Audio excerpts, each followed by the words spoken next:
Assalamualaikum warahmatullahi wabarakatuh. Perkenalkan, nama saya Kevin Rin Alfianus Sinaga dari kelas 11-2 dan dari kelompok 4. Nah, di sini saya akan menjelaskan sedikit mengenai anatomi dari CSS.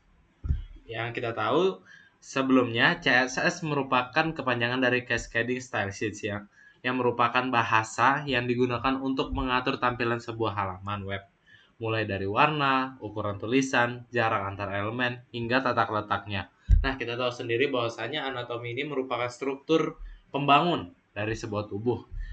Sama seperti CSS memiliki struktur sendiri yang untuk membangun bahasa pemrogramannya sendiri. Satu aturan CSS. Jadi CSS sendiri memiliki aturan-aturan yaitu atau CSS rule yang tersusun atas dua bagian utama yaitu selector dan declaration block.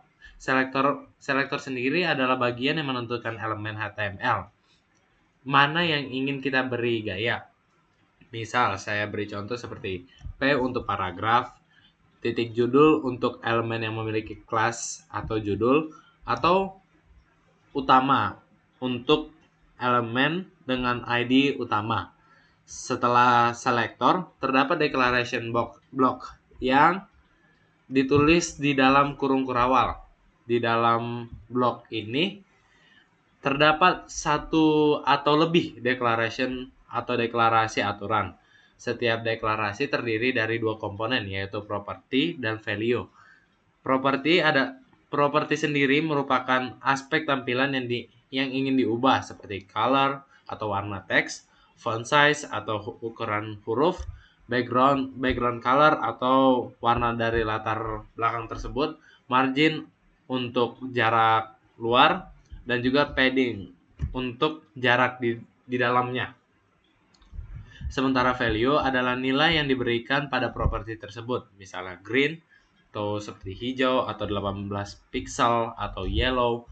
Bentuk penulisannya seperti properti titik 2 yaitu value dan titik 2 koma. Dan setiap deklarasi harus diakhiri dengan titik koma. Selain itu juga, CSS juga memiliki beberapa jenis selektor dasar seperti type selector, ya seperti yang saya beri contoh tadi yaitu P atau H1, lalu juga ada class selector ataupun titik judul, dan juga ada ID selector ataupun header. Universal selector atau bisa seperti tandanya bintang, atau juga group selector H1, H2, H3, dan descendant selector atau div P yang hanya menargetkan paragraf di dalam elemen div. Dengan memahami struktur anatomi CSS secara menyeluruh, mulai dari selector, declaration block, property, hingga value, kita dapat menulis gaya yang lebih rapi, spesifik, dan juga lebih mudah diatur untuk kebutuhan desain web. Nah, jadi CSS ini atau anatomi dalam CSS ini dia berfungsi untuk membuat si webnya ini menjadi lebih rapi atau HTML-nya ini menjadi lebih rapi lah, itu lebih kesimpulannya. Jadi sekian dari saya, kurang lebihnya mohon maaf. Wassalamualaikum warahmatullahi wabarakatuh.